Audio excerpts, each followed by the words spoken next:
You know what makes me really happy? Adding Fu in places. As I use him in these videos, I start developing new ideas about plot lines where I can take it. I'd love to eventually make a Naruto x Dragon Ball crossover, so let me know down below if you guys would like to see something like that. But for now, let's just stick with this video. Previously, Naruto as Minato and Minato as Naruto sort of broke the timeline. Fu realized how dangerous temporal paradoxes are in a universe that doesn't branch out into timelines. To that end, he had to alter some things. What once was the original Naruto timeline has become the story Fu has hijacked. History's been altered to fit the narrative he wishes to tell, and in the end, how much has really remained the same? I suppose the only thing we can do is watch and wait. But before that, welcome to the Amagi. Before we begin, only 25% of our viewers are subscribed, so if you're a fan of the video, please like and double check if you are subscribed. And with that out of the way, let's get into the video. Fu had his experiment on pause. He had decided to hit the gym for a while. All that popcorn and candy he'd been eating for the past few weeks had started to noticeably alter his physical health. Nothing beat a little workout to keep him in shape. All the while he worked though, his mind was elsewhere, thinking about the Naruto world in which the souls of a father and son had switched. Despite the fact that his experiment was now trashed, with him having had to go into the timeline itself and alter things just to keep it stable, it had become a bit of a soap opera to him. He wasn't as much interested in this scientifically anymore. He was invested. The lore. Oh, that sweet, sweet lore. He had to know what came next. As he finished his workout, he made it back to his seat where he had waiting for him a salad and some water. Nothing like cleansing the system, but it's time to see where the story will take me. He clicked play on the remote and watched as the lives of those two continued. Minato stepped to the window and looked out as if he were afraid someone might be listening in from a distance. Naruto, being big in an adult's body, couldn't hide himself as he was in spirit. His legs were pressed together as his hands sat on his knees. He seemed slightly nervous as to what Minato was going to say. Minato looked back. "What have you been doing?" "What do you mean?" Naruto asked. Minato motioned around. "This strange change of scenery. The fact that the fourth Hokage is called Naruto Namikaze. What have you been doing in the past?" "I've been doing my best," Naruto said. "It's not easy doing this stuff." "I thought you were killed," Minato said. "And Kushina, what's happened to Kushina?" Naruto looked down at the floor in shame. "I couldn't protect her." Minato, despite being in the form of a child, had every bit the same intimidation factor as he had before. "Couldn't protect her? What do you mean, she's dead?" Naruto couldn't answer, leaving Minato's mind to fill in the blanks. Minato shook his head. "She's really dead?" he asked, hardly able to keep his emotions in check. He gripped Naruto by the collar. "She was your responsibility. Where were you?" Naruto pushed Minato back. "Where were you?" Minato stood there for a moment. His expression was confusion mixed with frustration. "What?" Naruto began to explain. You have no right to judge me. I tried my best and it wasn't good enough, but it was better than anything you did, Dad." "Doesn't look like it," Minato said as he motioned around him. "I had to live without parents for a while. I assumed you botched something up and got yourself killed." Naruto's face was growing red. "You think that was something I did?" he said. "You think I'm without parents because of something I did." Naruto came out of his chair. He looked ready to fight to the point that Minato was getting into a defensive position. Naruto attempted to punch Minato, but Minato dodged the fist and pushed it away before retreating. "You better get a hold of yourself, Naruto. I'd prefer not to have to kick your ass right now." Naruto turned around and threw a chair at Minato. "Kick my ass? You couldn't if you tried. All the skills you had, now I have. My body's bigger and stronger too." Minato, still keeping his distance, raised an accusing finger and pointed it at Naruto. "Just because you have my body doesn't mean you know how to use it." Naruto came over the desk and tackled Minato. The two rolled. Despite everything, Naruto had the weight advantage, so he ended up on top. Minato brought his hands into a defensive position to block any incoming attacks, and there were many of them. Naruto's fists flew through the air, striking bone and sinew with every full power strike. "You know nothing," Naruto shouted. "You think it was my failure that left you an orphan? No, it was yours. I'm alive right now because of what I did, growing up myself in my own body. I didn't even have that, and that was long before we switched bodies." Minato was shocked. Naruto was an orphan before he switched places with me? Minato then asked the question on his mind. "Naruto, how did you become an orphan?" Naruto pulled his fists back. "Because you chose the leaf over me. Mom lost her 9 tails and then you sacrificed your life to seal it into me. I was forced to live alone. Nobody would even talk to me because of what I was. They were so scared of me, they hated me. All because of the stupid 9 tails." He punched Minato in the gut when he wasn't properly defending himself. His mind was working hard, trying to wrap around it. Naruto. It was at this point that Minato's arms just fell to the side. Naruto kept wailing on him and Minato just took it. Naruto pounded out his father's body, though technically it was his own, until he couldn't take it anymore, falling to tears, his head resting on Minato's chest.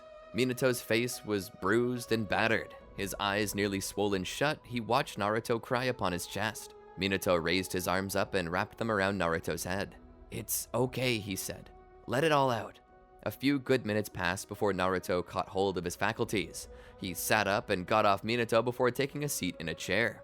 Minato, body agonizingly painful, sat up and began to walk to Naruto, where he put his hands on his shoulders. "This is your first real time getting to meet me, isn't it?" Naruto nodded silently. Minato shook his head. "I suck at first impressions." He touched his head to Naruto's. "Son, I'm sorry. I shouldn't have blamed you. I blame myself. I'm not certain what circumstances you've had to go through, but I'm proud of you. Whatever happened, I know my son did his best. You know how I know?" Naruto looked up through his tears, questioningly. Minato kissed his head. "Because my son is strong. If my son was living the life I was living at the start of this strange swap, then I know he was strong. I don't know why I had to choose the village over you, but you chose differently, and it seems that nothing bad has really happened. Nothing but the deaths of Kakashi and Kushina, and those might have happened anyway." Minato stroked his son's cheek as their heads continued to touch. "I'm sorry I got mad at you, son. I'm sorry I accused you. I was just so distraught." Naruto wiped his eyes and pulled away. "It's okay. You're human, and sometimes people forget that. I think you forget that too." Minato cocked his head and let off a little smile. "Your mother used to say that to me." Naruto smiled as well. "I know." Naruto would stand and take his father's hand. Together they would go towards the bathroom where Naruto would pull out the first aid kit. He'd begin the process of cleaning his wounds and applying medicine. "I would ask how you learned to do this stuff, but I'm afraid what your answer would be." Naruto nodded. Once that was done, the two began to clean the room up. Naruto sat down at his desk again. Looking at how warped his father was from their brawl, Naruto began to wonder how he was going to explain this. Minato told him not to worry. He would explain it himself. He would then call the rest of Team 7 in. Obito would enter the room with Sakura and Sasuke. Looking over at Naruto, Obito double-took. "Naruto-sensei, what happened here?" Naruto would look away. Minato would look up. "I tripped." Obito looked at Minato and then back at Naruto. "Takes a bit more than a trip to get a shiner like that." Minato took a deep breath and sighed. "Obito-sensei, with all due respect, this isn't exactly your business. This is between me and my father." Obito wanted to protest further about the injustice of any man striking his child. "I know that there needs to be discipline and even a spanking or at most a pop on the lip, but this looks like roadkill. This isn't right, Naruto-sensei." As much as Obito loved his mentor, he wasn't afraid to point out when he thought something wasn't right. Minato looked up. "Obito-sensei, I love you, but shut up. You don't understand the situation, let alone the reasons why I look like this. Trust me when I say that I'm fine." Obito looked at Naruto for a moment and then back over at Minato. "If you feel like you're okay, then that's fine. I won't say anything or do anything, but just know that no matter what, Minato, you're my responsibility. More than a student, you're my friend. Anything you need me to do, I'll do." Minato nodded his head in acknowledgement. "All right, what's the reason you're here?" Naruto asked. Obito then spoke. You wanted to call us in for a mission you had set aside for us." Obito pointed toward a small wire basket where a mission was placed. Naruto picked it up and looked over it. "Capture the Ninetales." Minato's brow furrowed as he looked at his son. "Capture the Ninetales? Surely not." Naruto read it out. "According to this, you're tasked with going and retrieving the Ninetales. You'll be accompanied by a team of others who are good for sealing, but all the same, yeah, you're gonna be the one sent in as the spearhead." He handed it to Obito, but before Obito could take it, Minato intercepted. He began to read it through. "Impossible. This isn't how Konoha operates." From his seat, Fu's eyes cut left and right. "Well, maybe not, but I gotta make a plot happen, right? I wanna throw in some struggle." Obito took the file from Minato and looked it over. "Seems right to me." Minato looked up. "Obito-sensei, you can't be serious. This is a mission for Chunin at the least, not Genin." Suddenly, Minato noticed that he was wearing a flak jacket. Fu was capping his pen as Minato spoke. Minato looked back at Naruto. "Have I always been wearing this?" he asked. Naruto looked. "I never really noticed it before, but my memories are telling me you have?" Minato sighed. "Someone's conspiring against us." At this point, he was beginning to question how much of his memories were true, and who or what could be doing this. It was as if they were under some sort of grand genjutsu, but obviously they weren't. As he looked down at his jacket again, he began to wonder what kind of ninjutsu this was. Someone with a power not unlike Izanagi? But it had to be so grand that it affected the world on a 4D scale. I don't know who's doing this, but I'm going to find you, Minato said as he looked up. Whether it was on purpose or by accident, maybe fate or whatever, Minato happened to look straight into Fu's viewpoint, making it seem like he was staring straight at Fu. Fu accidentally dropped his water, having been unexpectedly intimidated by him. Wow, that was creepy, but I guess you have to be sharp to basically be the king of all ninjas. But then again, is it a good idea to threaten the man who holds your very fate in his hands? I can rewrite your story to do whatever I want, Fu said, as if Minato could hear him. Of course, Minato couldn't, but that didn't stop Fu from getting into an argument with him. Naruto watched as the group left. He sat down at his desk and began to concentrate. Something was wrong indeed. But what could be the cause, and how could they fix it? Minato and Team 7 were sent out along with a group of Tokujo ninja who specialized in sealing.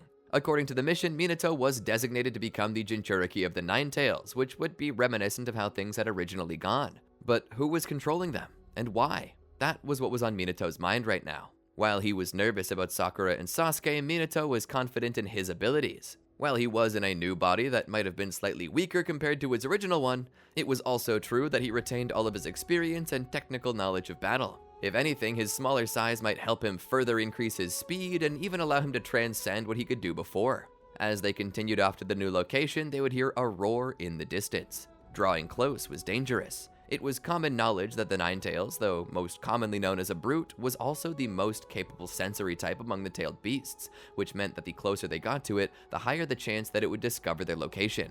That is, if it didn't already know it. They kept their earpieces on. The forest was massive.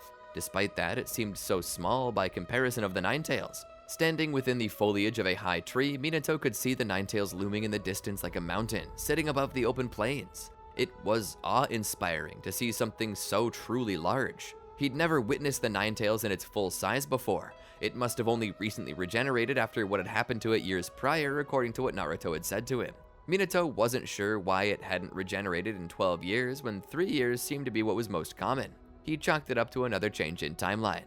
As they drew closer, silently, they found the area where it had seemingly regenerated. It was a large crater. It looked like an atomic weapon had exploded here. As they looked around, Obito pointed them forward, getting them closer. As they drew in, they saw its feral nature as it sniffed around for them. It immediately turned to look at them with its massive blood-red eyes. The very expulsion of its breath seemed to blow the trees back, threatening to send any without strong chakra control flying.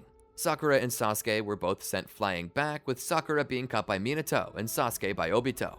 Pulling them back to the tree, they were then assailed by the bark of the Ninetales, a sound so loud that those closest to it began to bleed from their ears. Minato covered his ears when this happened, attempting to limit the damage, but his ears were bleeding too. He heard a ringing sound as they ached in his head, but he had no time to deal with this. Turning back, he began to speak into the earpiece, only to realize that nobody could understand what he was saying, and that their responses were also too muffled for Minato to understand. "You clever fox! You disrupted our communications!" The beast almost seemed to smile at Minato's words. It then clawed at the forest, shredding trees in two.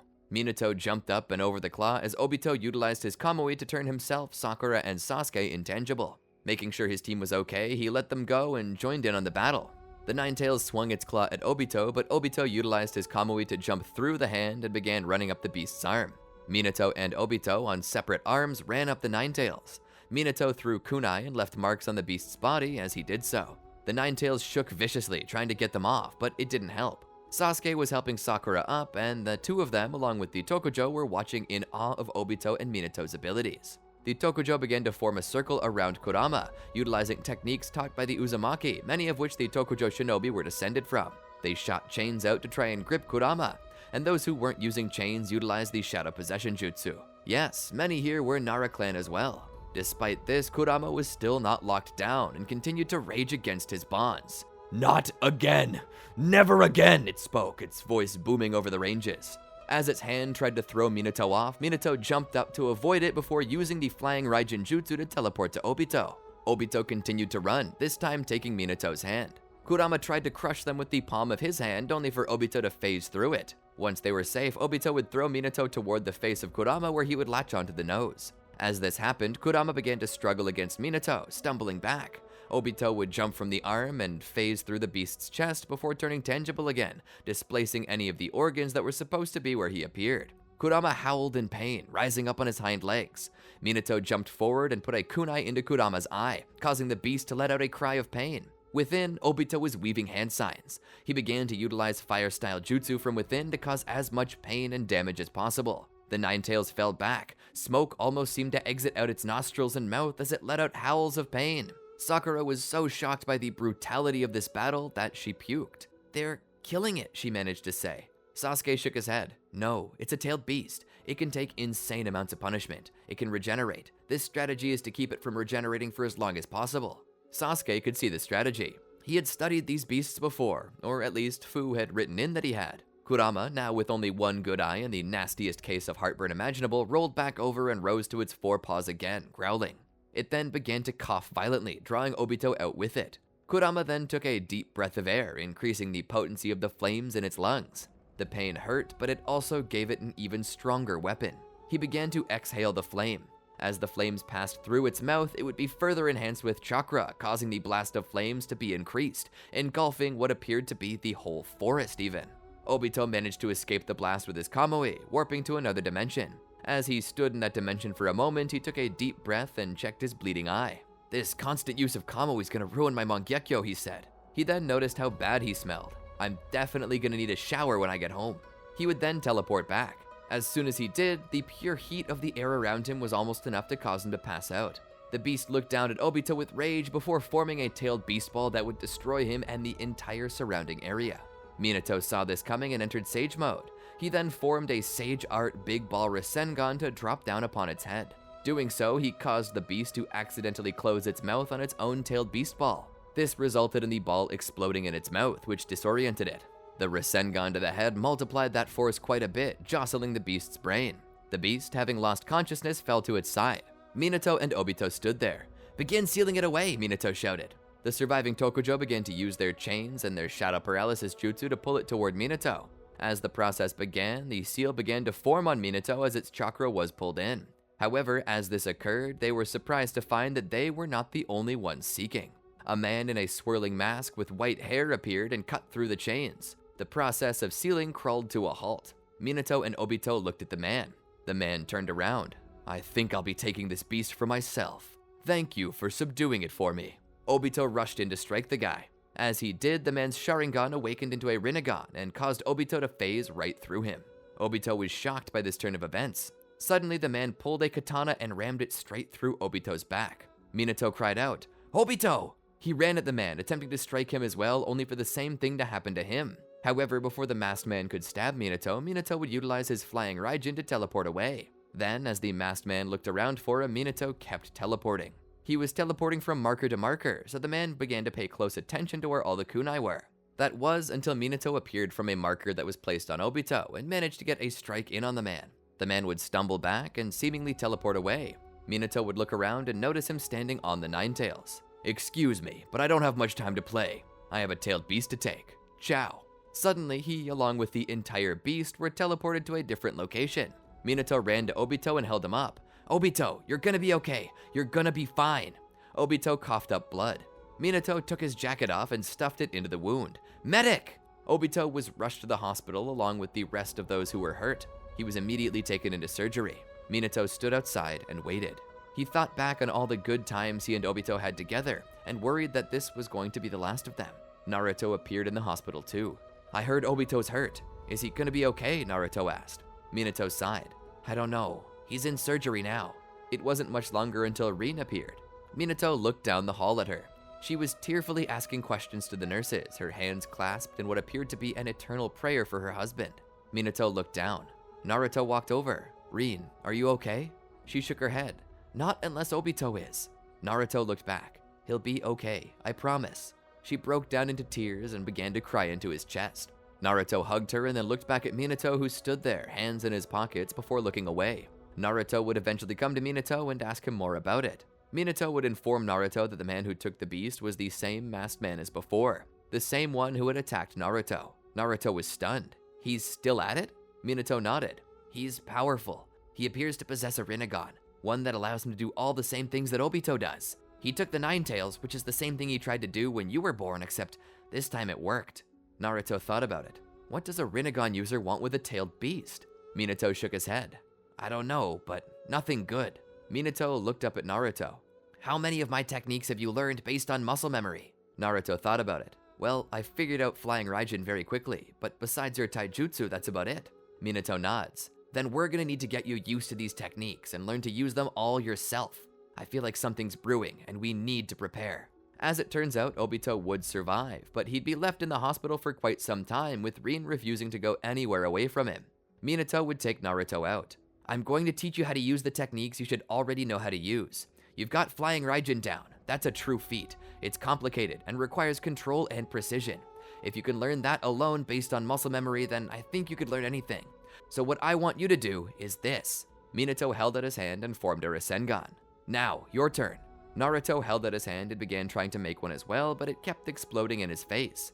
For days he tried to perfect it, but every time he thought he was getting close, it would simply explode. Minato thought about it, and he realized his mistake. Alright Naruto, I want you to try something different. Naruto raised an eyebrow. What is it? Minato then spoke. Don't try to make it anymore. Just make it. I'm confused, Naruto said, and rightly so. Minato explained. I'm trying to teach you from muscle memory, but with your mind getting in the way, you keep messing up. Think of it like this. Have you ever noticed it's hard to sneeze when someone tells you God bless you early? Like, I used to do this thing to Kushina, and she hated me for it. I would wait as she began building up a sneeze and then tell her bless you before she even sneezed, and it would make her unable to sneeze as much as she wanted. Her mind got in the way since it recognized that phrase I used is generally only used after one has sneezed, and it tricked her mind into thinking she had already sneezed. That's similar to what's going on here. Your mind is overpowering your body. Because you're now trying to sneeze, or in this case make a Rasengan, you can't. But just like how when you feel a sneeze coming, if you look up into a light source, you can help it along, you should instead focus on what you want the ball to look like. Minato displayed a Rasengan for Naruto. Naruto looked at it and nodded his head. Alright. He closed his eyes and began attempting to form the ball based on a visualization. As he did it, he found that before he even knew it, he had formed a Rasengan. I did it, he shouted as he looked into his hands. Minato then spoke. Commit this feeling to memory and refer to it anytime you want to make a Rasengan. From there, Minato began also teaching him Sage Mode, helping him remember how to take in the proper amount of Sage Chakra. Minato's body was less accustomed to this technique, only using it rarely, but he did know how to properly balance it, and his body should remember that at least. Naruto continued to do this. Eventually, he managed to complete this as well. Over the course of a month or so, they continued to practice this technique. Returning to Konoha proper, they would visit Obito, who had been let out of the hospital quite some time ago. He'd been resting at his house and was now currently trying to get back into shape. But as it turned out, since they'd been gone, Konoha wasn't the only one to lose one of their tailed beasts. It seemed that every nation had lost some, and how many they lost was unknown. They wouldn't confirm or deny, but some of the spies indicated that they had lost all of them. This meant that there was only one tailed beast in the world that hadn't been brought under this man's control. This was when Naruto realized it. He hit the intercom button. I need an Anbu escort to head to Rin Nohara's house and bring her here. This is an emergency. But just as he finished that phrase, there was a giant explosion in the village. Minato and Naruto looked outside to see a statue. They ran out to see that the man wearing the mask was there. As they spoke, he was holding Rin in his arms. She was unconscious. Rin, Naruto called. He ran toward the man, only for the man to hold out his hand and throw Naruto back. Rin floated before the statue as she was covered in a red bubbling chakra. A certain crimson fog seemed to exit from her mouth, nose, and eyes. It traveled into the statue. The man then put his hand on the statue and transferred some energy over from the Nine Tails. This caused the statue to awaken into a strange creature. Dad, what is that? Naruto asked. Minato shook his head. I have no earthly clue. The masked man turned around to face Minato and Naruto. He raised his finger. The man would then absorb this new creature. He let out a cry of pain as he held his head, then a shout of determination. Slowly, his entire body was covered in scales as he turned around. Removing the mask, he revealed himself. Naruto felt his blood run cold. Kakashi? Minato was shocked. Kakashi, why would you do this? Kakashi then spoke. I came to realize something a long time ago. My father was a loser. We're all losers in some fashion. Whether we follow the rules or shirk them, in the end we always become a loser and people blame us for that. We lose our honor and our lives, and then everyone forgets about us. Nobody remembers the good we did. They only remember the single mistake. Well, I seek to free people from that cycle, and with the power of the Ten Tails, I have the capability of ensuring that nobody ever has to commit harakiri again for doing what they think is right. So what? Are you just gonna take over the world and destroy the concept of honor? Naruto asked. Kakashi shook his head. No, I'm going to cast the Infinite Tsukiyomi, a genjutsu, to create a world for everyone. A world so that no one is ever forced to break their own personal rules again. I can't let you do that, Kakashi, Minato said. I dare you to stop me. And so the three rushed into battle against each other. Minato and Naruto would strike out at Kakashi only to find out how frivolous their attacks were. They weren't strong enough to get through. Minato and Naruto realized that they would need extra oomph if they wanted to break through his defense. They would activate their Sage Mode, rushing in, striking out at Kakashi. With their Senjutsu, they came to realize that Kakashi couldn't stop their attacks with his truth-seeking orbs. But even so, the longer they fought, the more they came to realize that they were simply not in the same class as Kakashi. Minato was knocked back. As he was, Kakashi formed a chakra rod that he threw at Minato like a spear. Naruto would jump out at it and intercept the spear with his body before it could strike Minato. Minato would catch Naruto. No, he shouted. Naruto laid there, bleeding out as Minato held him. Naruto chuckled. It's funny. I was supposed to die putting the Nine Tails into you, but Kushina told me no. And now I'm dying for you anyway. Isn't that ironic? He chuckled a bit more before coughing up blood. As Minato sat there holding Naruto, he looked up at Kakashi. There was no way he could do this alone. It just wasn't feasible. Whoever had written out their fate to go like this wanted them to lose, it seemed. And they were going to get their wish. But as Kakashi drew closer, Minato closed his eyes to prepare for the end. As he did so, he felt an unusual presence. He opened his eyes to see a strange man coated in a black cloth standing before him. It was hard to tell who or even what it was, but whatever it was, Minato knew it wasn't human. The being looked around. This was not what was supposed to happen. This was never a possibility. Minato looked up at the man. Who are you? The man looked back. None of your business. He then held out his hand, and it seemed that the entire universe stopped moving. It was dead silent. So silent, it was almost deafening. With a swipe of his hand, events began to flow backwards at an incomprehensible speed. Minato and Naruto felt as if their false memories were being removed and their true memories were being returned. The being looked back at them. He then waved his hands about. Suddenly, the soul of Naruto was pulled from Minato's body, and the soul of Minato was pulled from Naruto's body. The two souls would then go into their own respective bodies. Someone's messing with time, that being said, and I don't like it. With a bright flash, everything returned. Minato was standing in front of Kushina again as she was talking to him about their baby, informing him of Naruto's conception. Minato looked around. What happened? This was the same thing Fu was asking. What in the world happened? Everything got rewinded. He stood and looked at the monitor more closely, only to realize that Minato was back where he'd begun. He then switched to Naruto's monitor, only to find that Naruto was sleeping in bed again. But outside of his window was a strange man who wore black. His head bore horns in the shape of a crown with 3 eyes. As Fu looked closer, he noticed the being look back at him. Fu would fall back in his chair, grab his remote, and turn the television off. As he sat there in silence, he let out a sigh. What the heck is that? That felt nowhere near the same power as the rest of that world. What in the world did I attract, he wondered. He began to wonder if what he had encountered was perhaps the supreme Kai of time of this universe, or perhaps something similar. That was when he heard it. Something stepping behind him. Fu gulped and turned around and looked to see the being who had previously been on the monitor now standing in the shadows of his laboratory, just breathing, watching. Fu stood slowly. Who are you? I am the man who will kill you, he said. Fu slowly reached behind him to grab his time cutter. Is that right? The man stepped forward into the light. Who are you?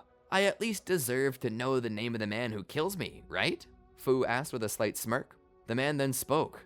I am Shibai Otsutsuki, the Otsutsuki god. Fu then spoke. I take it that you're the guardian of this realm, Shibai. Shibai scoffed. No, I am no guardian. What happens to these people is of no consequence to me. Then what's your goal in this? Why stop my experiment? Shibai slowly began to walk forward. Your experiment was altering the flow of space, time, and fate. Loathsome as it is for me to say, that includes my own fate. While I may have ascended to the higher dimensions, my past remains tethered to me. Your altering of history threatens to alter my present. I cannot allow you to mess with time to the point that I am no longer existent. And so, as I stand before you now, I have come to claim your life before you can alter things further. Fu activates his super form and reveals his time cutter. Nice try, but I've fought against plenty of gods. Some self-proclaimed deity'll be nothing. Racing forwards, he attempts to strike Shibai, only for Shibai to grab the blade midair and snap it. Fu's shocked. This being's power level must have been through the roof. He began to smile and laugh. You're just the coolest, aren't ya? Fu gets punched in the nose, sent flying back into his chair. Raising his hand to grip his nose, he feels as though it were broken, blood dripping from it. He looks up, wondering how he could get out of this one. This being was strong, and it was capable of altering the fourth dimension in real time. That was dangerous. As Fu stood, he began to step back, grabbing a spare time cutter from a cabinet. Fu began running the math through his head. He smiled. He opened the door to his office and stepped out into the space between timelines. Shibai followed him. You've made a mistake, Fu said. You may be strong and capable of altering time any way you want, but your greatest mistake was coming to a place between times. You can't rewind what doesn't exist. He then pulls out his time cutter and turns the timeline into a scroll again. Shibai watches this. Thank you for telling me that you're tethered to your timeline. I suppose all I really have to do to destroy you, seeing as though you come from a timeline I created, is this. Fu opens the scroll and quickly searches for any reference to the name Shibai Otsutsuki. Shibai rushes at Fu, but before he can do anything, Fu writes his name out of the timeline, stating that instead of ascending to the next dimension, he failed, causing Shibai to die for good. As he did that, Shibai ceased to exist before him. But as he did, leaving Fu alone, Fu returned to his console. Sitting down, he began to dab the blood from his nostrils. Wowzers! Who would have thunk it? Such a powerful guy in a world where ki doesn't even exist like it does here. Looking at the monitor, he sees Minato celebrating with Kushina about the baby they were going to have. Fu then sees Naruto sleeping in his bed and smiles. Maybe I can let this timeline continue down its proper course. Except, he goes back into the scroll and strikes out Obito being crushed by a rock, strikes out Madara's interference, and strikes out Black Zetsu as well. Consider it a parting gift for all the good stuff you did for me. He sits there as Naruto wakes up surrounded by his family. A rather happy ending if I do say so, but experiments are an important thing, so it's time to start a new one, he said. Choosing another timeline, he opens a tab. This one says Experiment number 3, Sasuke Rebirth on it. Fu smiles. Now, let's see what would happen if that Sasuke guy were reborn and maintained all of his memories and abilities, shall we? I can't tell you how much I enjoyed making this one. Introducing a sort of meta plot that unites all these different stories together I think makes it even more interesting, but I want to know what you think about it. Where do you think this plot should go? Should it continue? Would you like to see this become a thing in the future? Let me know what you think about it in the comments below, and if you liked the video, be sure to click that like button to tell YouTube about it. Be sure to subscribe and ring the bell to be notified when other videos like this drop, and speaking of videos, here's some others to check out if you're still hungry for more. Anyway, until next time, thanks for watching, and peace out.